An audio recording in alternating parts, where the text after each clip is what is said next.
Bonjour et bienvenue dans votre talk show sur Radio Djena. Moins visible, moins promu, plus précaires, les femmes journalistes sont encore victimes de discrimination et sont vues comme des exceptions, surtout quand elles dirigent un département dans leur domaine. Elles sont aussi victimes de harcèlement dans le milieu du travail. Aujourd'hui, 8 mars, elles s'ouvrent et ouvrent leur quotidien à vous, chers auditeurs de Radio Djena. Je suis Edwige Djiboli Apedo, mais d'abord, la présentation de nos invités avec Augustine Doumé.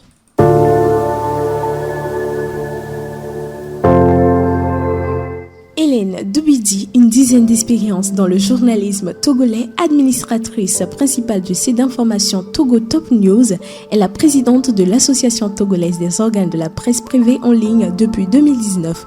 Elle est titulaire d'une maîtrise en sociologie. Elle a remporté plusieurs prix sur le plan mondial, africain et national, notamment le concours Les Lauriers du journalisme d'impact au Togo, première édition organisée en 2018. Deuxième invitée avec une quinzaine d'expérience, Aimé Bocho est une journaliste, animatrice, rédactrice en chef de Radio Nana FM Lomé, une radio locale de Lomé, la capitale togolaise. Connue pour son engagement pour les questions de la santé et des droits de la femme, elle est titulaire d'une licence professionnelle en journalisme.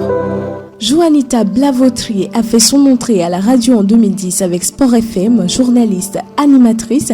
Elle place la promotion de la jeune fille et du sport féminin dans ses priorités. Animatrice à Radio Djena depuis 2019, elle est attirée par les questions d'ordre sanitaire et culturel.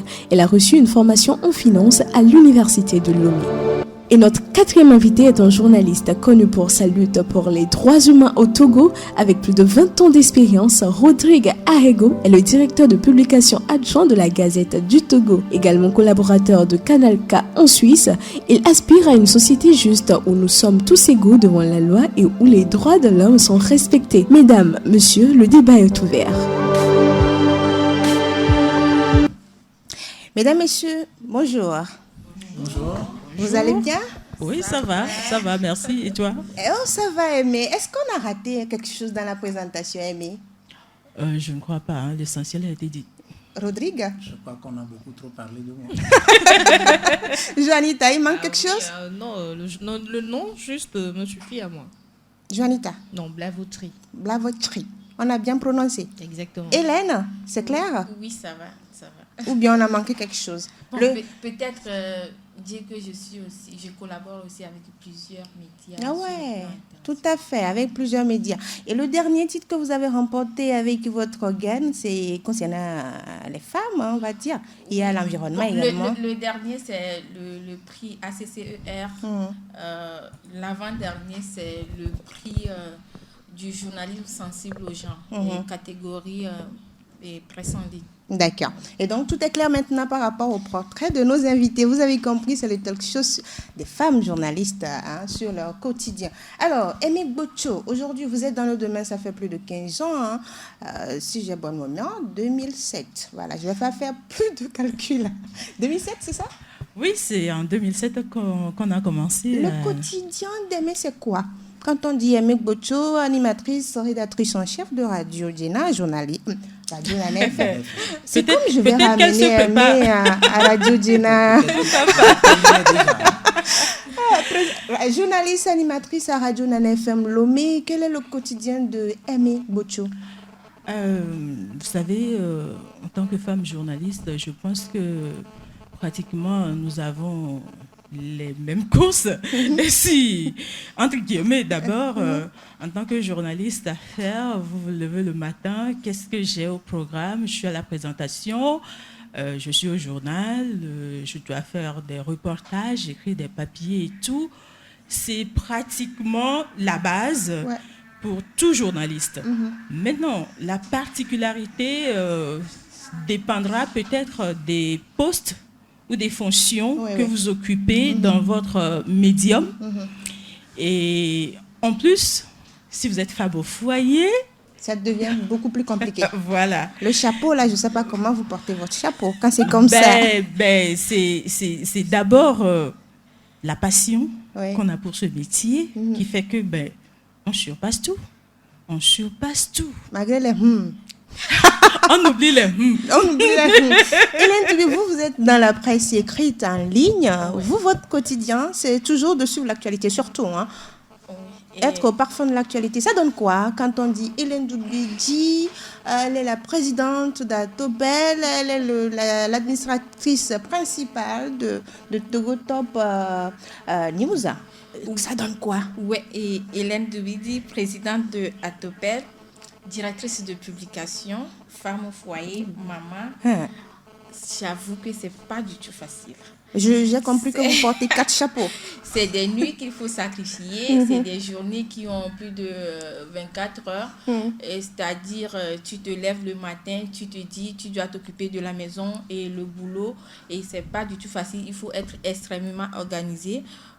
Et moi, personnellement, ma vie, je l'ai compartimentée en 3. C'est-à-dire, il y a moi, en tant que personne dont il faut prendre soin. Il y a moi, en tant que femme mariée, maman, c'est-à-dire ma relation avec tout ce qui a à la vie privée. Tout ça là. Et puis moi, en tant que journaliste, avec tout ce qui va, journaliste de terrain, responsable d'organisation. Donc, il faut bien organiser les choses pour que un compartiment ne soit pas peut-être triché, ne se sent pas peut-être triché. Donc, je m'y adapte, je m'améliore au jour le jour. Juanita Bavotti, parfois quand elle arrive, ce sont des rides qu'on voit souvent avec des cernes. Aujourd'hui, la journée de Juanita Bavotti donne quoi pour nos auditeurs? En général, c'est pareil que les autres dames. On se réveille le matin très tôt et on commence par planifier d'abord les présentations qu'on a à l'antenne, ensuite les reportages. Et à côté également, on se fait notre petite vie de... Moi, je suis maman, je ne suis pas au foyer, je suis maman. Je fais ma petite vie avec mon fils, le programme, à quelle heure est-ce qu'il doit être à l'école, à quelle heure est-ce qu'il faut retourner le chercher, comment est-ce qu'il faut planifier pour faire ses devoirs de maison, à quelle heure est-ce qu'il doit se recoucher, travailler avec lui un tout petit peu, causer avec lui de sa journée avant qu'il ne se couche. Parfois, ça s'entremêle en fait, on n'arrive pas à faire la part des choses. Parce qu'en voulant faire la part des choses, il faut scinder le cerveau en deux, c'est un peu compliqué. Donc tout ça se passe en même temps pour moi. Je sais que ça va faire remue-ménage dans la tête des gens, mais pour moi, ça se passe en même temps. Tout ce qui se présente à la fois, je gère et je continue mon quotidien. Voilà, je continue mon quotidien au fur et à mesure. À la fin de la journée, on se fait un petit bilan, comment ça a été, qu'est-ce qui n'a pas marché. Et le lendemain, ça continue jusqu'à ce que... C'est la répétition. Le week-end, parfois, on se dit, aujourd'hui, je vais souffler, ouf. Et à 10h, le téléphone sonne, c'est ton rédacteur en chef qui dit à 13h, il y a un match au terrain. Finalement, c'est le championnat qui va démarrer. Voilà, vous n'allez plus dormir le week-end. Il n'y a plus de jours de repos, en fait. Bon, Rodrigue, pourquoi vous me regardez? Non, juste que j'aimerais tout donner pour être à la place de cette dame. Parce que je pense sur la base de mes expériences personnelles, comme je vais commencer par parler aussi de l'homme aux 1000 bras. Oui. Vous avez 1000 bras? Votre quotidien en tant que journaliste, c'est par rapport à la polyvalence que j'adopte depuis toutes ces années-là.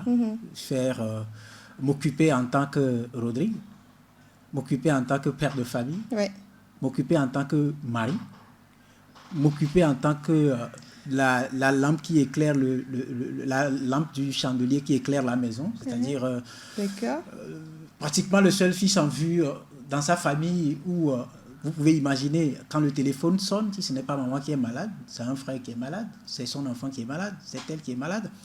Et au même moment qu'on t'appelle par exemple par rapport à Canal K de l'extérieur, où tu dois par exemple aujourd'hui tout de suite sur le champ, sans programme aucun, te rendre par exemple au Sénégal, au Mali, au Burkina ou à l'extérieur ailleurs, et exposer sa vie sur les champs de guerre. Et puis voilà, se souvenir qu'on a quand même aussi des amis à voir. Donc c'est les 1000 pas dont vous parlez. Oui. Et le quotidien, j'avoue que, est-ce que j'ai un quotidien ? Je me réveille déjà à partir de 1h du matin. Je suis assujetti à ce rythme de travail, là, de fonctionnement. Et mon organisme. Mais vous dormez à combien de temps ? À peine 1 heure suffit. Non, vous avez des problèmes alors ? Oui, le truc c'est que quand je rentre, tu ne sais pas si par exemple demain, Jenna va t'inviter, New World va te prendre, c'est Victoire FM. Et vous dormez 1 heure. Ce qui est conseillé, c'est 6 heures minimum. Oui, non, ça laisse tomber. C'est vrai que c'est fatigant, hein? Parce qu'on ne peut pas t'inviter dans une émission et tu seras là à bégayer, à chercher les mots, à imaginer ce qui se passe ailleurs. il faut aujourd'hui, séance tenante, savoir ce qui arrive à Ahmed Bakayoko sur son lit d'hôpital, avec les rumeurs qui courent, il est décédé, etc. Il faut au même moment savoir ce qui se passe à Dakar, par exemple. Si le vaccin arrive au Togo a déjà démarré. Si ce vaccin qui arrive, non, c'est moi ce qui m'intéresse, si ce vaccin qui est arrivé, c'est du bon, c'est le bon choix. C'est mauvais, c'est pas mauvais. C'est le nombre de doses qu'on attend qui est arrivé, bon, par qui on va commencer exactement en dehors de tout ce qui est officiellement écrit sur le papier. Donc c'est ce qui vous amène à dormir 1 heure et à vous réveiller à 1 heure du matin. Non, j'ai pas dit que ça. Alors, on comprend mieux. Maintenant, on va revenir à la situation de la femme journaliste. Aujourd'hui, Emik Botcho, vous avez plus de 15 ans, on l'a dit. Quelle est la situation de la femme depuis que vous avez commencé jusqu'à aujourd'hui? Est-ce qu'il y a eu un changement? Un changement...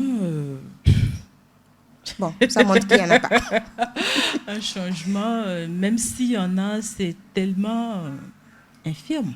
D'accord. C'est infirme en ce sens que avant que moi je ne fasse mes premiers pas dans le journalisme, il y a eu déjà d'autres femmes. Ouais. Je ne veux pas parler de celles qui étaient dans le public, ouais.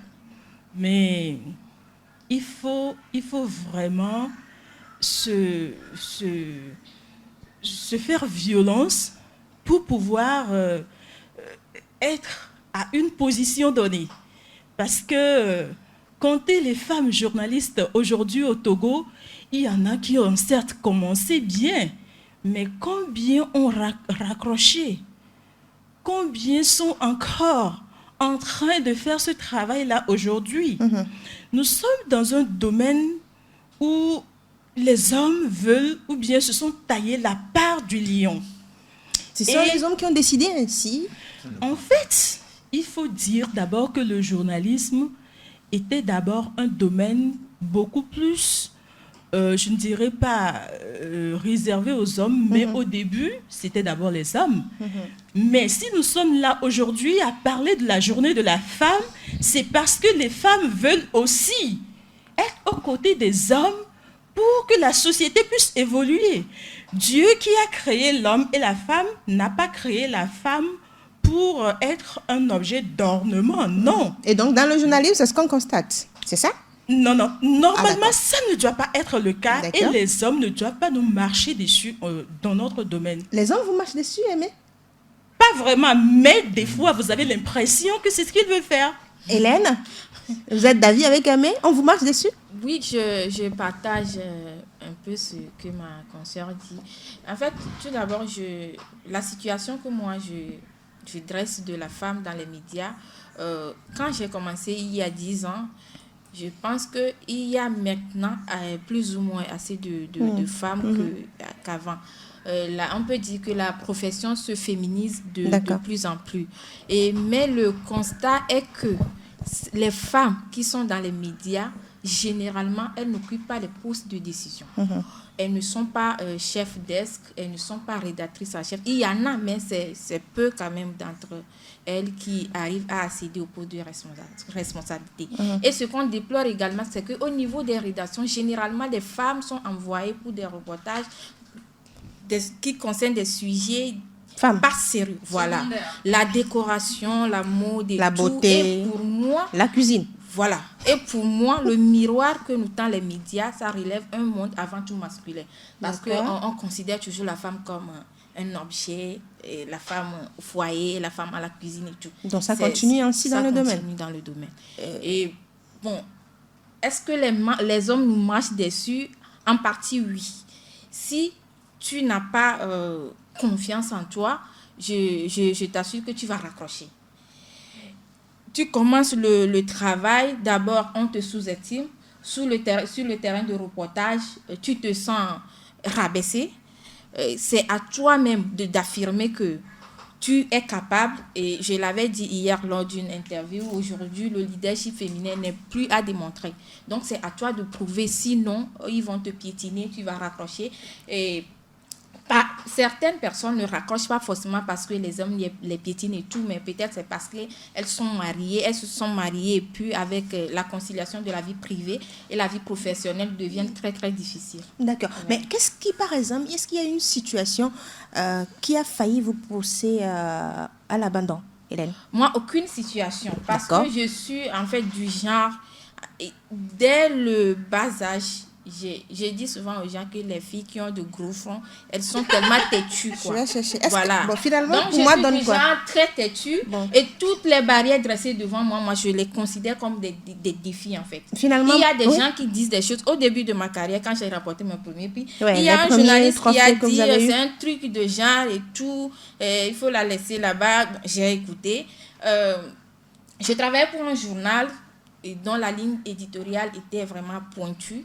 Il y a quelqu'un qui a dit, celle-là, elle est distributrice de journaux, bien, elle travaille là-bas. Elle ne peut pas écrire d'articles là-bas. Donc, c'est des gens de propos, tu entends et tout. Si tu n'es pas têtu, si tu n'as pas de charisme, tu ne peux pas embrasser. Même moi, franchement, ces choses-là ne me fait... Ça ne vous dit rien? Non, ça ne me dit rien. Et puis, j'avance, quoi. Juanita? J'aimerais avoir son front également. Parce que moi, j'ai eu beaucoup de bas. C'est vrai, j'ai eu des hauts également, mais j'ai eu plus de bas parce que le domaine sportif, surtout, ça ne pardonne pas. Il faut être un homme pour pouvoir se faufiler parmi les hommes sur le terrain de football. Et de là à s'habiller également comme un homme tous les jours pour aller sur les terrains de reportage, c'était pas vraiment évident au tout début.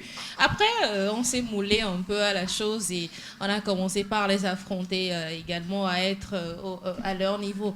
Mais au début, j'avoue que ça n'a pas été facile et même que parfois les week-ends, moi, pour aller sur un terrain de reportage, puisque c'était pas mon quotidien, c'était comme en fait laisser tomber une partie de ma vie parce que le week-end quand même c'était consacré aux sorties, à être en famille, à sortir avec ses amis et tout. C'était pour moi comme abandonner une partie de ma vie et aller faire, je sais pas, ce à quoi peut-être je commence à m'adonner mon boulot. Et au début c'était difficile dans ce sens, mais quand j'ai commencé véritablement à être passionnée, c'est-à-dire quand je vais au terrain, que j'ai pas envie que le match finisse avant qu'une telle équipe ne gagne ou avant qu'il n'y ait un bon aboutissement d'un match. Parfois, je me retrouve à rentrer à la maison autour de 22, 23 heures sans même être, je ne sais pas comment dire... Ça ne vous dérange pas? Oui, ça ne me dérangeait pas. C'est les parents plutôt qui trouvaient, mais pourquoi est-ce que tu rentres à 7 heures? J'ai dit, mais on a fini tard au terrain. Surtout les matchs de basketball. Voilà, les matchs de basketball et de volleyball et de handball. J'étais plus souvent sur les terrains de sport de main et donc il fallait finir autour de 20 heures, aller ensuite en studio, faire le montage et tout, avant de rentrer le lendemain, retourner au boulot pour le journal. Il y a mes parents d'abord qui ne comprenaient pas. Mais c'est quoi ce boulot que ma fille a choisi et qui la fait rentrer tard, qui part à n'importe quelle heure? Parfois même il y a des fêtes à la maison. Vous ratez ces fêtes de famille et on ne vous retrouve pas. On se pose la question finalement, c'est là... Et dans quel monde? Quelle est votre vie finalement? Voilà. Et un jour, excusez-moi d'être un peu longue, un jour quelqu'un rentre à la maison et dit, mais Monsieur Blavotry, votre fille, elle m'émerveille quand je la suis à la radio. Elle dit, ah bon? Vous l'écoutez à la radio, elle fait quoi? C'est là que moi, mon père a commencé à s'intéresser à ce que je faisais. Parce que pour lui, ce métier, bon, c'est juste pour passer le temps. Et après, tu reviendras à ton métier. À ta formation habituelle. Devenir comptable ou gestionnaire de ressources humaines dans une société de la place. Mais c'est là qu'il a commencé par être convaincu que, mais ma fille, elle a choisi carrément autre chose que ce sur quoi je l'ai mise. Aimée, avant de donner la parole à Rodrigue. Ce que je voulais ajouter, c'est que si nous sommes confrontés à ces situations, à ces difficultés, c'est parce que le journalisme n'est pas encore ancré dans nos mœurs. Et c'est ça qui fait qu'aujourd'hui, on pense que non, c'est pas possible. Une femme ne peut pas faire ça, comme on a dit à cette dame qui s'est présentée à la présidentielle au Bénin, que mais, excusez-moi d'aller en Bénin, nous sommes à l'odo, godé à l'eau. Est-ce que c'est, je ne sais pas. Non. Si? Nous qui sommes à mais veto à côté. C'est-à-dire qu'une femme telle qu'elle créée par Dieu ne peut pas venir diriger le pays. Ne peut pas diriger le pays. Donc, parce que nous avons une culture qui dit la femme doit rester dans tel compartiment. Mais ça continue comme ça dans les communautés. Justement, il va falloir que nous apportions le message à la population. Nous, journalistes, nous devrons aller vers ces populations qui sont en manque d'informations. Nous devrons aller le leur dire. Aujourd'hui, les enfants vont à l'école sans savoir ce qu'ils feront demain comme métier. Oui. Nous, ils ne sont pas encore guidés. En terminale, tu lui demandes, vous voulez devenir quoi? Je ne sais pas encore. Je ne sais pas encore. Après, je vais choisir. Après quand? Après quand? C'est la base, en fait. Justement, moi, depuis que j'étais petite, je me suis dit, si je ne suis pas journaliste, en tout cas... Et vous êtes journaliste. Beaucoup de personnes ne l'ont pas imaginé. Ouais. Mais parce que je l'ai dit, je l'ai toujours répété, un oncle m'a écouté et il m'a dirigé, il m'a guidé. Sinon, je ne serais pas journaliste parce que personne ne tenait compte de ce que je racontais. Journaliste, ça fait quoi? Ça parle. Est-ce qu'il y a de l'argent? Non. Donc, il va falloir qu'on éduque nos enfants en conséquence. Ce n'est pas seulement pour le métier du journalisme. Tout ce que nous devrons, tout ce que les enfants devront faire dans l'avenir, il va falloir qu'on les éduque en conséquence. Il faut les guider, en fait. Les guider normalement. Moi, une fois, j'étais à un reportage à l'école Alpha et je demandais aux enfants de 5 ans, est-ce que vous voulez devenir journaliste? Je n'ai même pas eu un oui. Non, parce qu'il n'y a pas de l'argent. Je leur ai demandé, mais pourquoi? C'est stressant. C'est le métier de précarité. Je ne peux pas. Des enfants de 5 ans, à peine, hein? Mais revenons dans nos écoles publiques. Allez demander aux enfants qui sont en classe de 3e, vous voulez devenir journaliste? Ils vont te dire oui ou non. Même s'ils disent oui, ils ne justifient pas parce que je veux. Même s'ils disent non, ils ne peuvent pas justifier. Ils ne savent pas que c'est stressant. Voilà, les enfants de 5 ans déjà à l'école Alpha savent que ce métier est stressant. Rodrigue Gallego, vous marchez sur les femmes? Non. Vous marchez sur les femmes? Non. C'est vrai? En tout cas, s'il y a par exemple un homme qui le fait, j'en sais rien.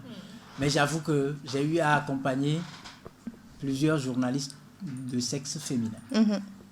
Aussi longtemps que j'ai eu la chance de prodiguer de conseils, de jouer un rôle pour cette émergence-là. Parce que moi, je l'ai dit, on ne peut pas cumuler toutes ces années-là et rester éperdument journaliste comme ça.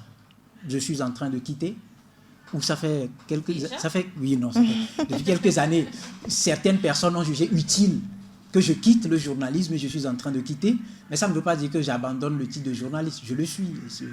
Voilà.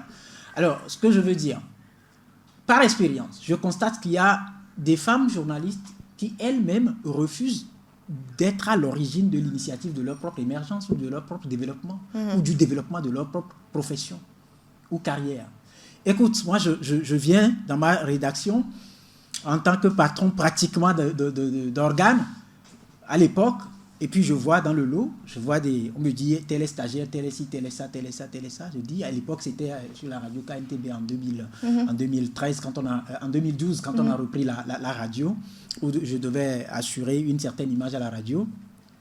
Je viens tout de suite chercher à comprendre pourquoi vous avez choisi, surtout les filles qui étaient là. Pourquoi vous avez choisi? Alors, on a essayé de m'expliquer. Après, j'ai dit d'accord. Maintenant, si vous vous êtes déterminé, vous voulez, parce que vous comprenez que la plupart arrivent pour échapper un peu à une partie de la vie et le temps de trouver une autre occasion, une autre passerelle pour se glisser là-dedans et puis continuer sa vie comme on le pensait. Ça concerne et les hommes et les femmes. C'est des deux côtés. Non, j'explique une situation. Alors, certaines qui ont compris, par exemple, il y avait des hésitations, il fallait les rassurer.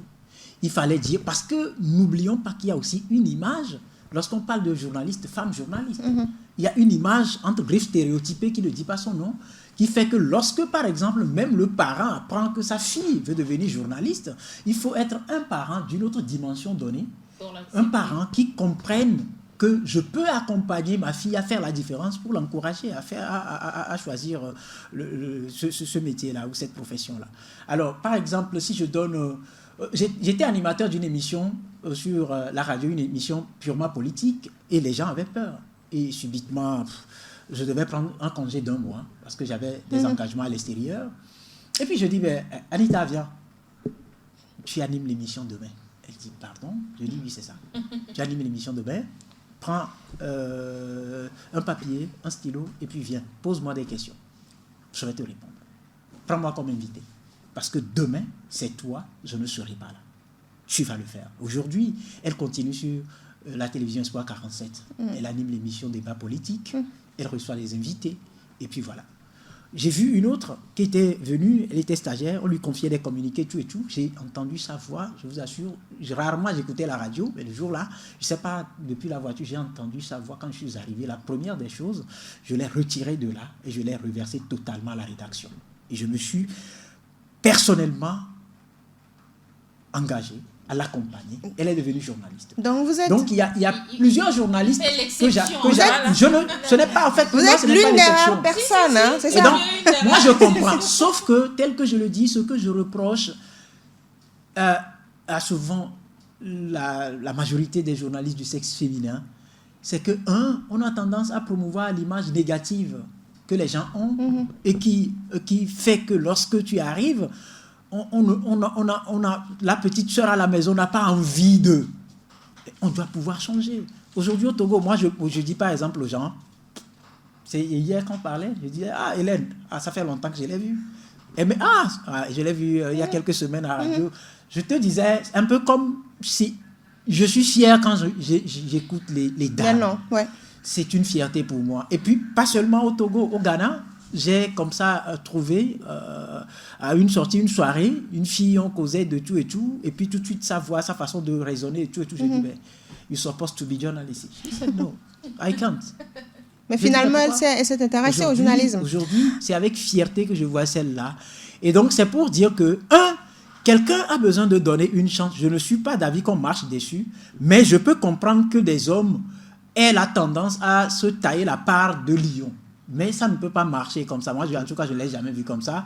Il y a une fille que j'ai repérée la dernière fois dans un restaurant à Didogomé. Je lui ai tout dit, avec Ambroise Dagnon, j'ai dit, mais ma chérie, toi, tu es journaliste. Et si tu es d'accord, je me charge personnellement de ta formation.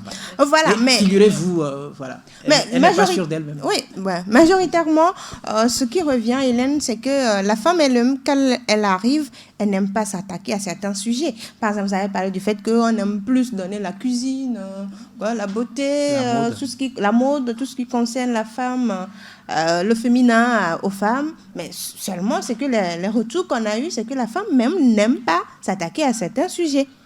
Oui, moi quand j'ai créé Togo Top News, par exemple, qu'est-ce que j'avais décidé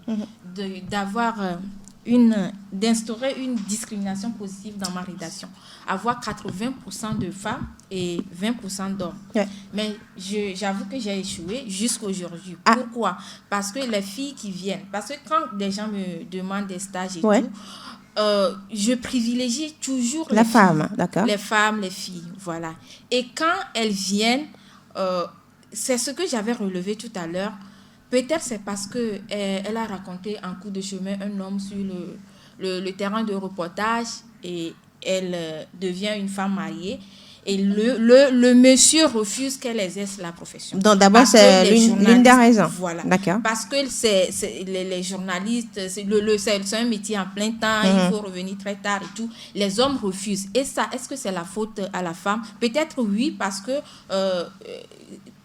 peut-être, je me dis, quand tu m'épouses, tu épouses ma passion. Et ça, c'est une question de communication. Peut-être elle n'a pas bien communiqué, mais de nos jours, les filles, elles pensent que le trophée, c'est être une femme mariée. Donc, si tu n'es pas une femme mariée, ça veut dire que tu n'es rien, tu n'es pas respectée. Et ça aussi, c'est la société qui a fait tout ça là. C'est la société. Donc, on charge sur la société.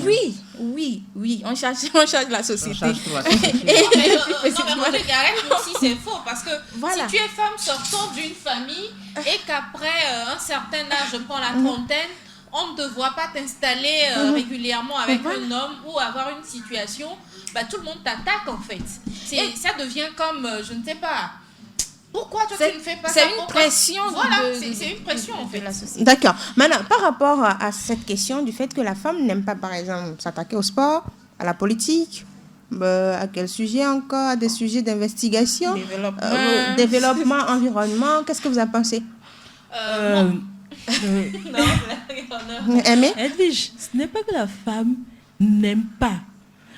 Nous sommes venus dans un domaine un peu, je dirais, pas forcément masculin. C'est vrai que nous l'avions déjà dit, mais c'est peut-être nouveau, c'est vague. Et lorsque nous faisons nos premiers pas, je rentre dans le journalisme, je commence par faire des communiqués.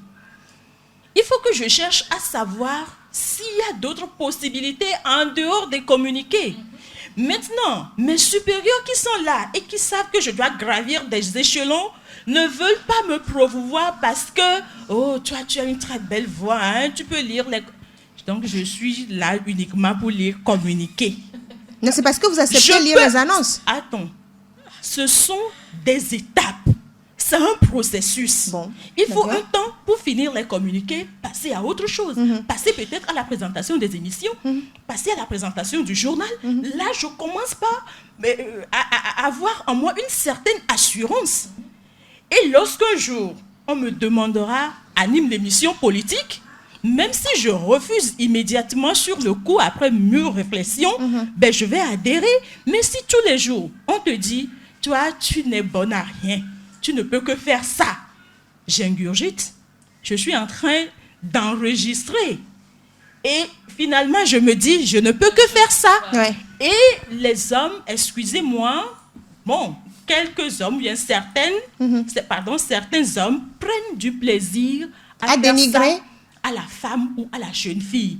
Tout simplement parce que, je ne sais pas si on doit parler de harcèlement. C'est une manière... On va venir à cette question de harcèlement. Pour t'amener à accepter des avances. Voilà, on parlera de harcèlement. Et il faut que je sois mentalement forte pour aller, pour aller jusqu'à mon objectif. Et c'est ce qu'on appelle le syndrome de l'imposteur. C'est-à-dire des gens font en sorte que tu es capable, mais tu te dis finalement... Je ne suis rien. Je ne suis rien. Mais Rodrigue, il y a cette question-là qui est la femme journaliste manque de visibilité, surtout celle qui est déjà dans le domaine, elle manque de visibilité. Comment expliquer ce déficit? Je suis en train de préparer un thème de formation à l'endroit de la jeune féminine sur le genre, le leadership féminin et le monde du travail. D'accord? On prépare. Moi, par exemple, Rodrigue, je n'ai toujours pas envie de parler de mes débuts parce que ça a été marcher sur soi. Ce n'est pas que sur les femmes qu'on marche. Par exemple, quand vous arrivez, par exemple, sur des radios ou des télés, etc., j'ai eu la chance de faire l'audiovisuel.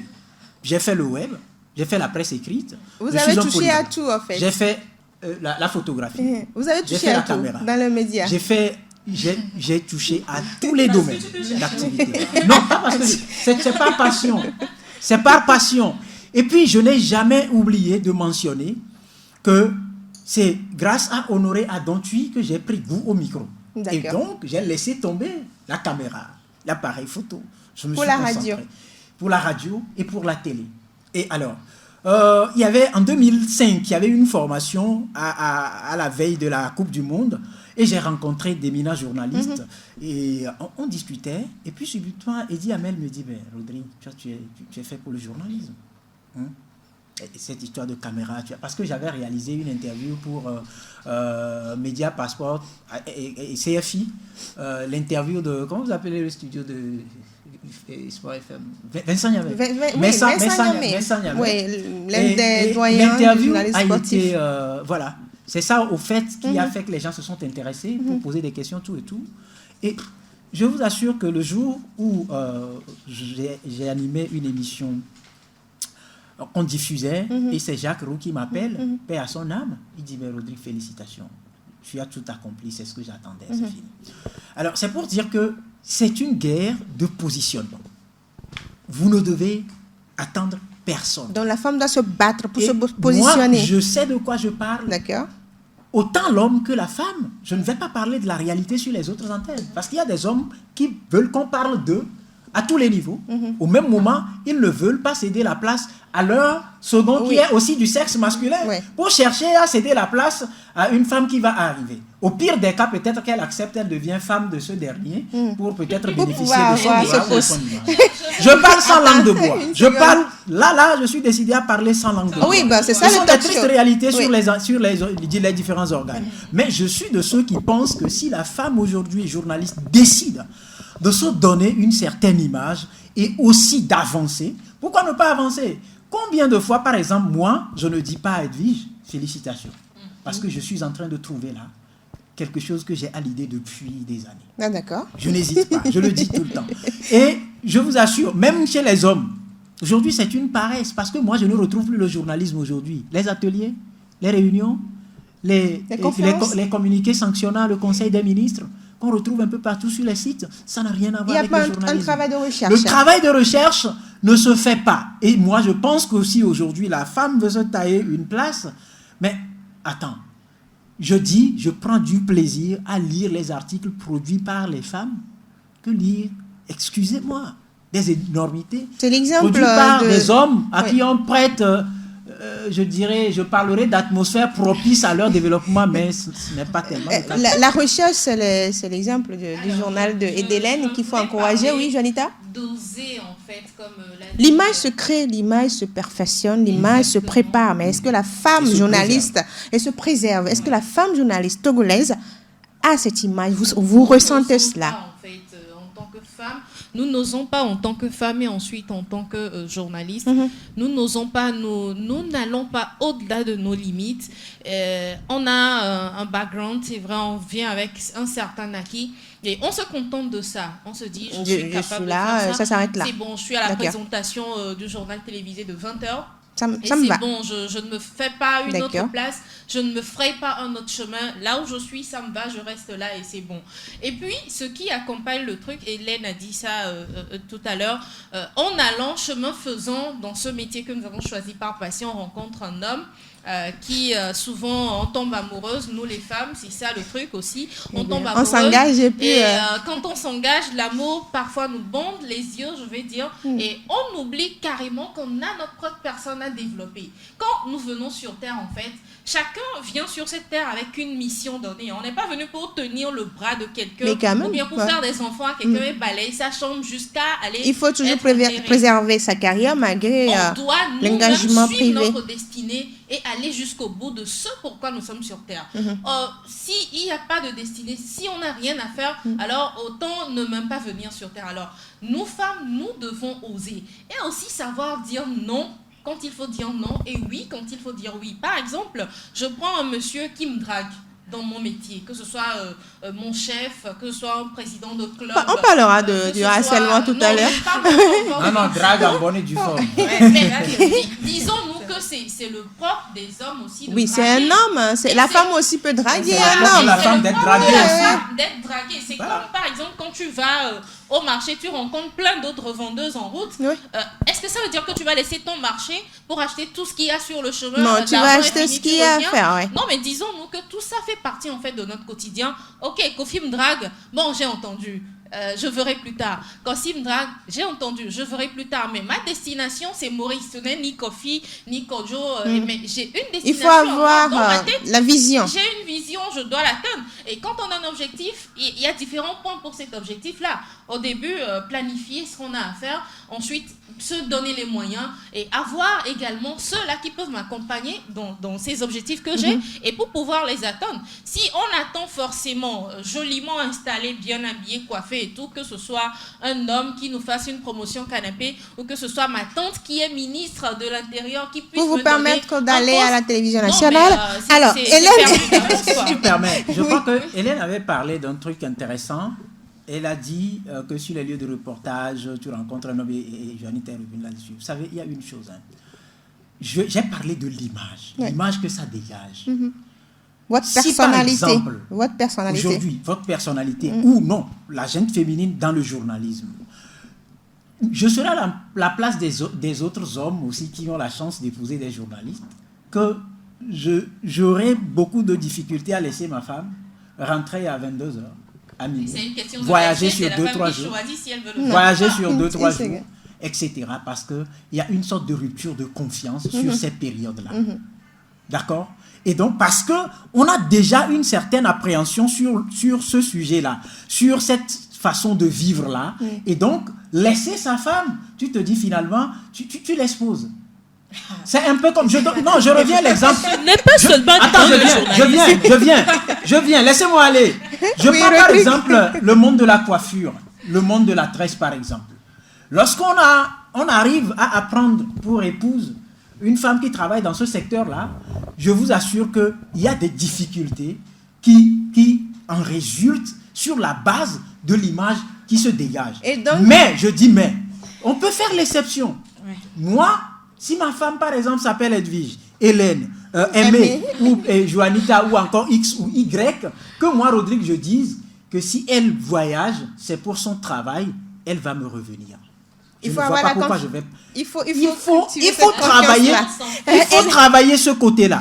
Moi, je dis, je parle sans langue de bois. Je suis homme, je sais ce qui se dit autour de ce que je mets voilà. dans l'image. Hélène, il y a ça. L'image, aujourd'hui, ce problème revient. On est toutes des femmes. On va le dire aujourd'hui pour que nos auditeurs comprennent.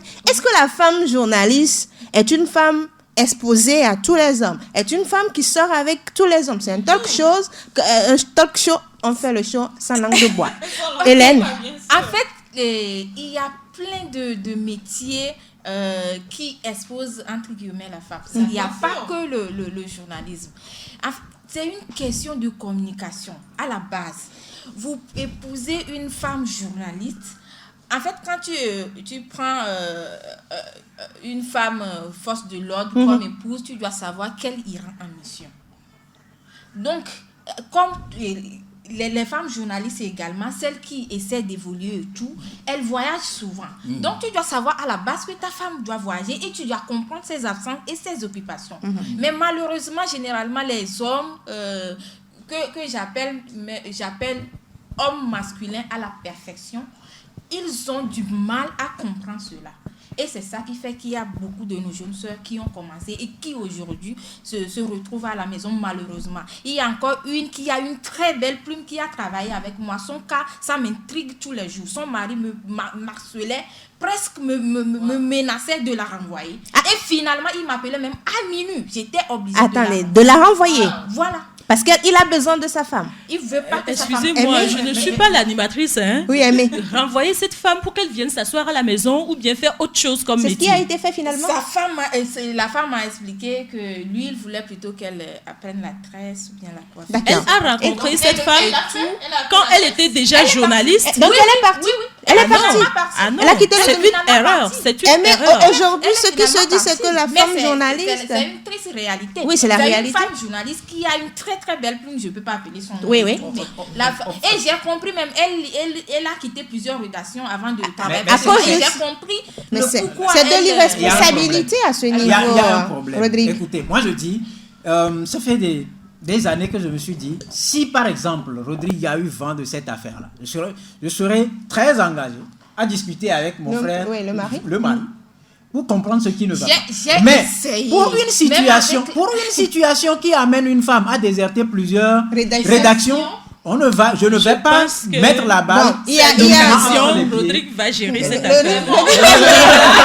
Il faut que je comprenne parce que, écoutez, j'ai dit tout à l'heure, quand on ne fait pas confiance à sa femme, tout comme si la femme ne fait pas confiance à son mari. Pas seulement de question de confiance. Je vous assure que la base de tout ce que nous disons là. L'exagération. Oui, l'exagération naît parce que l'homme a une certaine image stéréotypée. Cette image-là. L'homme a peur. Oui, Rodrigue, il faut casser cette considération. Maintenant, comment casser cette considération, cette image que les gens ont des journalistes femmes? On se dit, la journaliste femme, oh non, la dernière fois je l'ai vue chez le ministre tant. La dernière fois elle était chez le directeur tant. Comment casser tout ça, faire comprendre que c'est son boulot, c'est ce qu'elle est en train de faire et non qu'elle n'est pas allée coucher avec tous les hommes. Aimé. Imaginez Aimé en train d'interviewer peut-être un ministre. Le chef de l'État, c'est encore là parce que notre chef de l'État ne répond pas tout le temps aux interviews. Mais il ne parle pas beaucoup. Attendez, je dois aller interviewer les gens pour pouvoir constituer les éléments pour un bon journal. Faire le travail, Ou bien, pour mes émissions, je dois comprendre pour mieux, quand j'anime des émissions, les gens applaudissent. Amy, elle a été meilleure. C'est bien, ça veut dire que vous avez fait des recherches, c'est fourni. Je dors à la maison pour trouver ces recherches-là. Je vais sur l'Internet, mais il faut que j'aille rencontrer les personnes ressources. Il faut que je prépare mes émissions. Mon monsieur ou mon mari, il doit comprendre. Surtout s'il m'a retrouvé sur le terrain de reportage. Dans le domaine Sur un terrain de reportage. Comme Hélène l'a dit, non, du tout.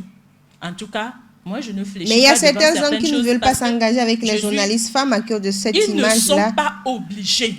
est-ce que cette femme, excusez-moi, peut-être que je vais choquer, merci pour le mot, choquer les gens.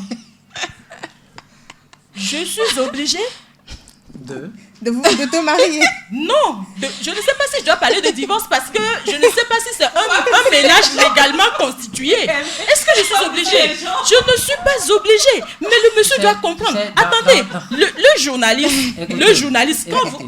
J'avais dit au début que ce n'est pas encore ancré dans nos habitudes. Ce qui fait que ça prend du temps pour... Voilà. Mais au début, moi, je suis quand même de celles-là qui aiment porter des jeans pantalons. Moi, j'étais à l'université, les gens ne m'ont jamais vu en panne. Jamais. Mais quand j'ai commencé le journalisme, j'ai vu des femmes venir en panne. Moi aussi, je faisais ça. Un jour, on m'a dit non. Ici, c'est pantalon jean. Alors que... Avec des ballerines. Ils ne savaient pas que c'était ce que moi-même je suis. Quand j'ai commencé, mon mari a dit, mais tu portes trop de pantalons. Il faut changer un peu. J'ai changé, mais pour combien de temps? Voilà. Pour combien de temps? Il faut qu'on comprenne. Il faut qu'on apprenne à celles qui viennent dans le métier les exigences du métier. Il faut qu'elles connaissent les exigences du métier pour pouvoir affronter les personnes qui leur feront barrière. D'accord. Voilà, parce que on ne peut pas me dire tu ne vas pas au boulot en pantalon, donc je reste à la maison. Maintenant, je vais en reportage. Imagine les marches. Les manifestations. Alors, Janita, il ne faut pas ignorer le fait qu'il y a certaines consoeurs qui sont faciles, qui s'exposent plutôt, qui préfèrent tomber dans ce jeu de séduction pour pouvoir exceller. J'en ai rencontré plus d'une et ma foi, ça m'a refroidi un peu dans mon élan, pas dans mon élan de ma carrière, mais dans mon élan vers amener les jeunes filles à s'intéresser à ce que nous faisons. Vous savez, chez nous, à Sport FM, puisque c'est ma base, nous recevons souvent des stagiaires. Et c'est rare d'avoir des jeunes filles venir faire des stages dans le domaine du sport. Quand j'en vois une ou deux, mais ça me réconforte parce que dans le temps, il y avait Evelyne Benyedi, il y avait moi, on n'était que deux. Dans le temps, à Sport FM, il n'y avait que nous deux. Et quand je voyais d'autres jeunes filles venir, je sais pas comment dire, ça te donne un peu de force, tu te dis, il y a d'autres qui toutes seules, quoi. Il y a d'autres qui viennent parce que vous savez, ma consoeur Evelyne, elle est un peu garçon manqué. Elle préfère être dans les chemises, pantalons et tout ça. Tu peux lui lancer une pierre sur le terrain, elle prend un te relancer et puis elle s'en va. Mais moi, j'étais un peu plus efféminée et donc pour rentrer dans la tendance, c'était un peu difficile. Alors quand je voyais d'autres jeunes filles venir, je me dis, avec celle-là, on va se raccommoder et rester dans notre ligne également. Mais parfois, je suis déçue. Pourquoi? Parce que ces jeunes filles se laissent aller au jeu de séduction des hommes. Il y a nos confrères, ou il y a les présidents de clubs, ou je sais pas, des entraîneurs, les hommes du milieu qui s'attaquent à elles. C'est-à-dire, quand une jeune fille vient dans le milieu en même temps, c'est comme une proie. Ah, c'est à moi, c'est à moi. C'est le sucre, en fait, qui attire les mouches et les fourmis. Et il y a des jeunes filles qui ne savent pas faire la part des choses. Elles ne savent pas, en fait, que tout ça, c'est juste pour venir voir. C'est quoi, en fait? Tu es qui? Voilà. Ils viennent, ils goûtent, ils s'en vont en fait. Et ne sachant pas que c'est en fait ça le métier, elles ne se prêtent pas au jeu, mais elles se disent, j'ai rencontré l'homme de ma vie peut-être, on va faire chemin ensemble. Voilà, première déception avec Kokou, qui finalement ne décroche plus ses appels. Deuxième déception avec... je ne sais pas quel nom, Majib, qui aussi ne décroche plus qui s'en va. Troisième déception, ainsi de suite. Et puis on continue comme cela. Pourquoi elle est là, elle ne fait plus ça. Elle n'arrive plus à le faire parce que les questions de cœur souvent freinent les femmes. C'est pas la même chose chez les hommes. Les femmes sont freinées souvent par la question d'ordre sentimental et tout. Et quand elles subissent ces coups-là, tenez-vous bien, c'est difficile après de revenir à la rédaction, retrouver ces hommes ou d'aller sur les terrains, retrouver ces hommes et on ne sait même pas ce qu'ils disent de moi. Ils vont se retrouver entre eux. Est-ce que ce n'est pas parce qu'elle a préféré la facilité qu'aujourd'hui elle fait face à tout ça? C'est une préférence, mais elle ne sait pas dans quoi elle s'engage. Elle ne sait pas. Elle ne sait pas. Et moi, je pense que l'autre facette de la chose, c'est qu'elle ne se confie pas non plus. Voilà. Elle ne se confie pas à la bonne personne. À la bonne personne. Pour avoir des conseils. Je suis allée jusqu'à approcher l'une et lui dire, écoute, ce milieu est dangereux en fait. Bon, il y a beaucoup d'acteurs. Voilà, il y a beaucoup d'acteurs et tous ces acteurs, et des prédateurs surtout, et ces derniers ne veulent pas forcément t'aider à faire carrière. Ils veulent quelque chose de toi, ils le prennent et ils s'en vont. Elle m'a dit non, t'inquiète Juanita, je gère. Et au final, tenez-vous bien, elle est repartie. Alors, elle est repartie sans avoir rien gagné. Elle a géré entre-temps, elle ne peut plus revenir. Je vous raconte une petite Hélène. Le gars, on écoute Hélène. Il est journaliste, c'était à mes débuts, donc il me draguait et tout. On était arrivé à une conférence de presse. À la fin, on faisait circuler des l'affiche. Ah d'accord. Le rafraîchissement. Il me draguait avant de rentrer dans la salle. Voilà, on faisait le rafraîchissement. Et puis, il restait 2 boissons, cocktail et puis quelque chose. bis, je pense. Et bon, je voulais prendre le cocktail. La boisson sucrée. Et lui, il s'est précipité pour prendre cela. Donc, je me suis dit, je n'ai rien dit. Et on m'a dit que désolé, il restait que le bis. J'ai dit non, je ne vais pas boire. Et à la fin de la conférence de presse, on était ressortis. Et le gars poursuivait sa drague.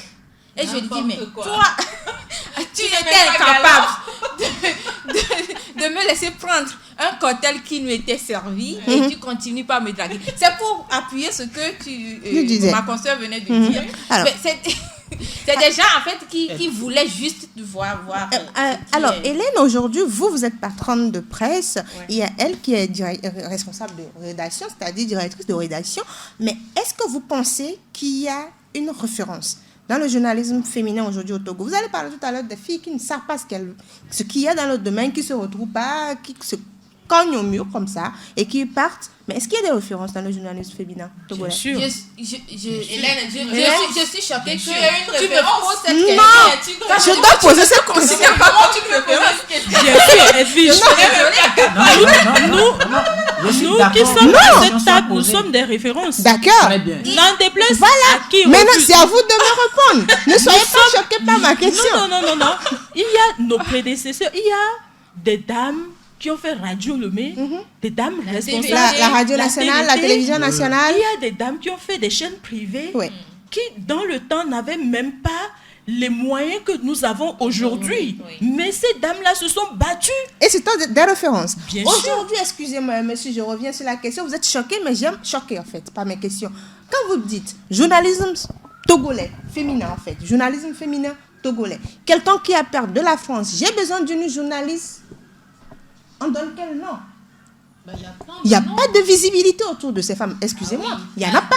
Vous avez besoin de journalistes. Vous me donnez quel généralistes. Avant, je parle d'un truc général. Avant, on pouvait dire Aminata Adrou, juste parce qu'elle est présentatrice à la télévision nationale, elle est vue de Lomé à Saint-Cancé. Mais aujourd'hui, dites-moi, c'est ma question. C'est ma question. Je comprends la question. Quand vous prenez par exemple la Côte d'Ivoire, vous demandez quel journaliste de renom. La femme, on vous donnera un nom. Quand vous prenez la France par exemple, vous demandez quel journaliste femme de référence, on vous donnera un nom. Mais aujourd'hui au Togo, vous pouvez donner des noms. Oui, on donne des noms. D'accord. Hélène. J'ai beaucoup de noms même à donner. Oui. On commence par moi-même. Voilà. D'accord. Bocho. Bien nous donner, commence par soi. Bien sûr. Donc il y a une référence. Il y a des références. D'accord. Hélène? Il y a tellement de références. Mais je comprends en fait votre inquiétude. Et on dit qu'il y a le savoir-faire et le faire savoir. D'accord. C'est ce qu'on n'arrive pas à faire. En tant que journaliste, quel que soit le type de média, on devrait en fait construire notre identité. C'est ce qui nous manque. Mais peut-être le débat est ouvert. Je ne sais pas comment il faut faire pour améliorer cette situation-là. Mais c'est juste ça qui manque. Et chaque fois, quand je cause avec notre doyenne Patricia Adissé, elle fait énormément de choses. En tant que je lui disais, on devrait... Elle fait des actions? En fait, quand elle était présidente de l'UGIT est en collaboration avec plusieurs structures sur le plan international. Il y avait des actions. Donc, elle voyage, elle initie des projets et tout. Mais c'est la visibilité seulement qui voilà, et elle n'est pas la seule, en fait. Si vous me posez la question, je vous dirai, je ne connais aucune action. Écoutez, Rodrigue Gallego. Le monde évolue comment? Moi, je dirais, ça m'étonnerait qu'un jour, on me donne un prix en tant que Rodrigue journaliste au Togo. Mais j'ai été je dirais surpris quand je reçois un coup de fil en provenance du Ghana et qu'il fallait que je réponde à une conférence sur les droits de l'homme où j'ai rencontré d'éminents professeurs de droit. Vous avez été surpris? J'ai été surpris. Et ce qui m'a encore plus surpris, on m'avait demandé juste de faire une communication sur la situation des droits de l'homme au Togo. Et avant même que je ne démarre la communication, mais on diffuse une vidéo de moi avec des images sur Internet, le commentaire, tout et tout, et puis on me décerne le titre d'ambassadeur des droits de l'homme. Je dis, on te connaît où? Alors qu'en réalité, au Togo, s'il faut par exemple que des journalistes qui connaissent Rodrigue, qui savent que peut-être Rodrigue sait faire un petit truc, disent que Rodrigue est compétent, ils ne le feront jamais. On parlera de la solidarité. En parlant d'image, c'est pour ça que je dis, j'insiste. Ce n'est pas qu'au niveau de la femme. Voilà. Moi, par exemple, je suis comme une peste aujourd'hui. Même m'inviter, par exemple... Rodrigue, tu nous rejoins mercredi pour continuer ce débat. Non, je vous assure que... Mais c'est difficile. Moi, Rodrigue, j'ai une vision. J'ai des ambitions. Quels que soient les obstacles, et je me positionne. D'accord. N'en déplaise à qui est Dieu au Togo. Je m'en fous. Donc, ce que moi je dis, la femme, j'ai été très émerveillé tout à l'heure quand on s'est mis d'accord qu'il y a par exemple des contraintes liées à nous-mêmes, notre propre personnalité. Nous devons apprendre à construire ce qu'on appelle image. Parce que lorsqu'on parlera de Rodrigue, ça doit donner un tic dans la tête de quelqu'un. On doit connaître la personne. Si c'est lui, je vais suivre l'émission. Si c'est Aimé Bocho, je vais suivre l'émission. Parce que je sais que je sortirai avec quelque chose. Il y a peut-être quelque chose. On a besoin d'un journaliste sur les droits de l'homme. Elle a une radio au Togo, elle s'appelle Edwige. On envoie un courrier, c'est pour dire c'est Edwige, nous voulons. On envoie un courrier, on ne va pas envoyer un courrier à Nana FM pour dire donnez-nous une femme. On va envoyer un courrier à Nana FM pour dire nous cherchons Aimé Bocho. Alors, je dis, j'ai une réponse que je donne. J'étais en Côte d'Ivoire, je devais rencontrer Pascal Afin-Guessan et l'interviewer. Il y a une réponse que Dr Gabriel Agbemi-Kodjo il m'avait posé une question humiliante, me disant que je ne pouvais pas lui poser des questions comme Christophe Boisbouvier. Je dis, monsieur le ministre, votre respect.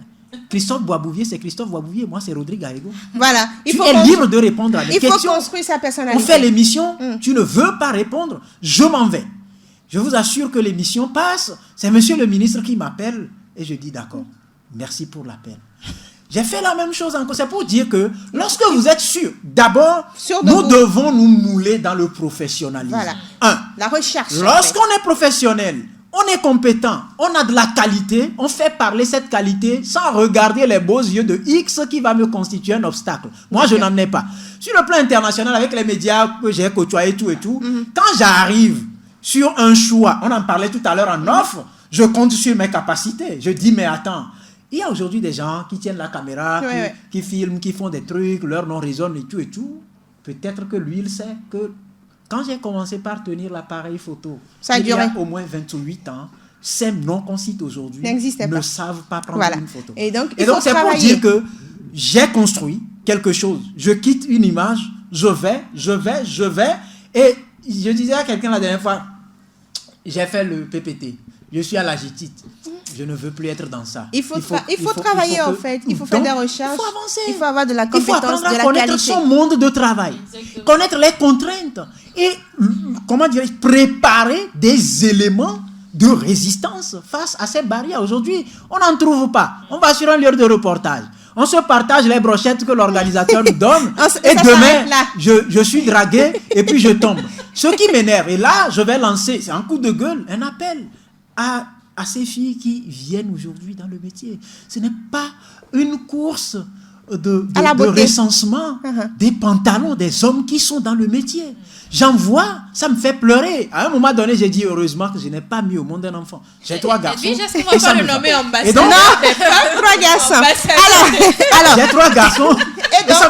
Mais je lance l'appel à la conscience, à la prise de conscience des femmes journalistes. Pour que ces filles, quand elles arrivent, qu'elles regardent droit dans ce qu'elles sont venues chercher. Pas dans les pantalons. Mais pas ailleurs, pas dans les pantalons. Alors, Hélène. Parce que j'en vois, moi, ça me fait de la peine. Alors, Hélène, est-ce que les femmes journalistes sont des exemples? Est-ce que vous êtes des exemples aujourd'hui pour les jeunes? En tout cas, je suis un bel exemple pour la jeunesse et je reçois énormément de messages de la part, que ce soit des consoeurs ici ou bien des consoeurs d'ailleurs. Il y a même elle est congolaise, elle veut venir faire stage chez moi en septembre. Elle me dit, Tata, je vous suis, vous m'inspirez, je viendrai faire stage chez vous, je vais payer moi-même mon billet d'avion. Je dis, wow. Donc, elle vient. C'est pour dire, on est des références. Il y en a aussi. Je ne suis pas la seule référence en la matière. J'avais dit, quand on m'avait présenté, vous m'avez dit d'ajouter quelque chose, j'avais dit que je travaille pour des médias internationaux. Pour des médias. Ces médias-là, je ne suis pas allée postuler. C'est des médias qui demandent un journaliste sérieux au Togo. Et vous déposez, vous envoyez votre CV, voilà. Voilà. Donc, c'est pour dire, là, si toi, Edwige, tu nous as invités ici, c'est parce que tu sais qu'on est des références. Bon, c'est par rapport à votre CV. Donc, je le réaffirme, il y a des femmes journalistes qui sont des exemples. Voilà. Ouais. Joanita? Énormément d'exemples de femmes journalistes. Malheureusement, comme tu l'as dit, la visibilité n'y est pas, peut-être par manque de moyens aussi. Il y a de cela encore. Pas par manque de moyens, manque de solidarité. Mais il y a la méconnaissance. On peut créer. Il y a certains, vous autres, vous me connaissez pour ça. On peut créer des initiatives pour faire rayonner la femme. Vous prenez par exemple dans le journalisme. Les hommes qui sont sur vos organes, ils ne veulent pas vous voir arriver. C'est la guerre. Moi, c'est tout comme par exemple aujourd'hui. Il y a des gens, souffrez bien, qui sont dans des institutions au Togo ici, qui n'accepteront jamais un Rodrigue. Quelque part comme on a compris Rodrigue. Donc c'est la guerre. Janita. Il faut assumer. Un an ou deux en arrière, on avait encore de la difficulté, par exemple, à soi-même faire sa propre image. Il n'y avait pas les réseaux sociaux qui nous permettent autant aujourd'hui de nous mettre au devant de la scène. Alors aujourd'hui, on a beaucoup plus de facilité. On doit se donner les moyens. Maîtriser ses outils, les utiliser correctement. Surtout, c'est en se faisant cette visibilité que peut-être un élève de CM2 à, je ne sais pas, à Garpanga, Barkwasi, vous verra et se dira, je veux également devenir journaliste faire comme le fait Edwige, on marque une pause, on revient maintenant pour parler de solidarité. Je sais que ça va encore chauffer dans votre talk show.